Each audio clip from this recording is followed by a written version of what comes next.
For months, former Prince Andrew's standoff with King Charles over Royal Lodge became one of the biggest royal family dramas behind palace walls.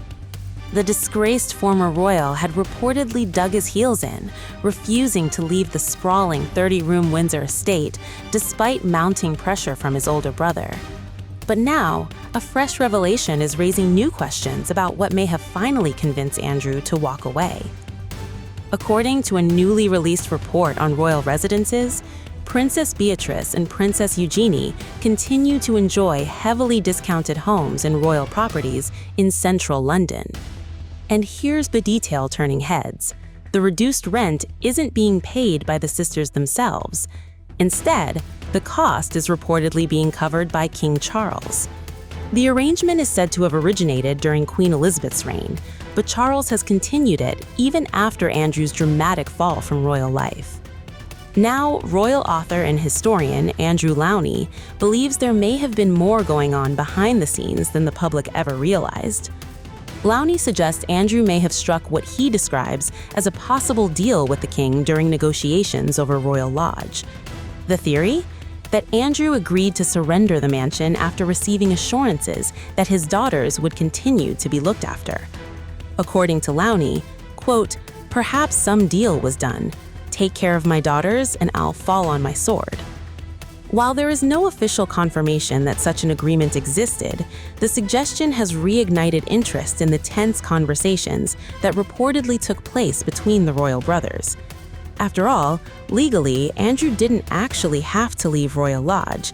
Yet, after months of resistance, he eventually packed up and relocated to Marsh Farm on the Sandringham estate, a far more modest property compared to his former home. The latest revelations have also sparked criticism over the continued perks enjoyed by non-working royals.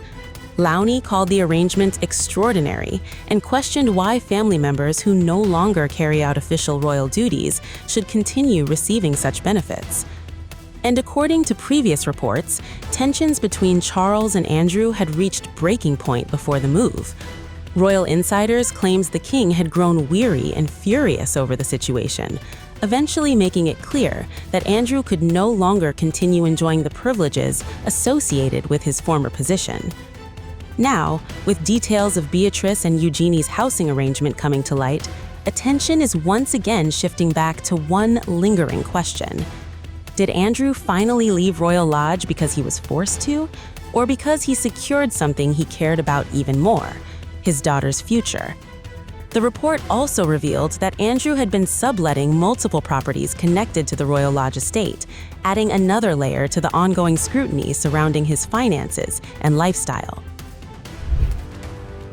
Fresh questions are being raised about the finances of Andrew Mountbatten Windsor after a new report revealed he was allowed to sublet multiple properties within the grounds of Royal Lodge while paying only a nominal rent for the estate itself. The arrangement has sparked criticism from royal finance experts and renewed scrutiny over how royal properties are managed and funded.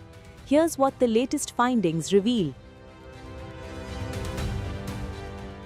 According to a report by the National Audit Office, Andrew Mountbatten Windsor's lease agreement for Royal Lodge permitted him to sublet up to 3 properties located within the estate grounds.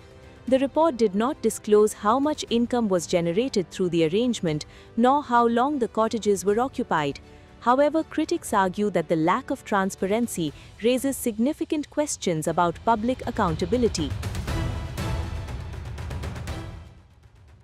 A royal source reportedly maintained that the cottages were rented to staff and that the income was used to help cover maintenance costs associated with the Royal Lodge estate.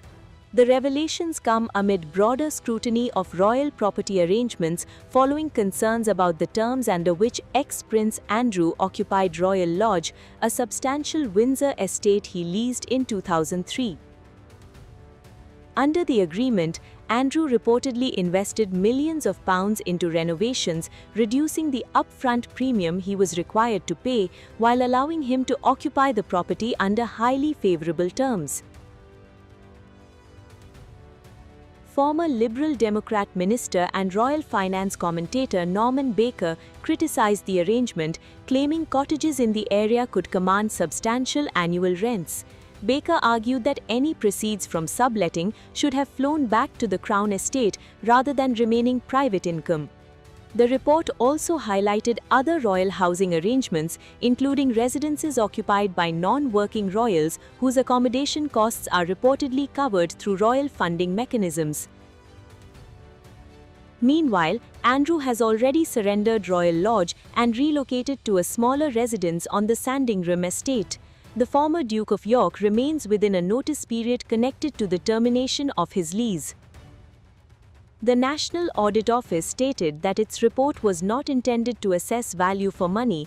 However, the findings are expected to inform a wider inquiry by Parliament's Public Accounts Committee on royal property arrangements and public accountability. Buckingham Palace welcomed the report and said the findings would help provide context regarding royal residences and property agreements, as reported by British media. The Crown Estate reportedly also stated that its lease arrangements with members of the royal family were agreed using independent professional advice and market valuations.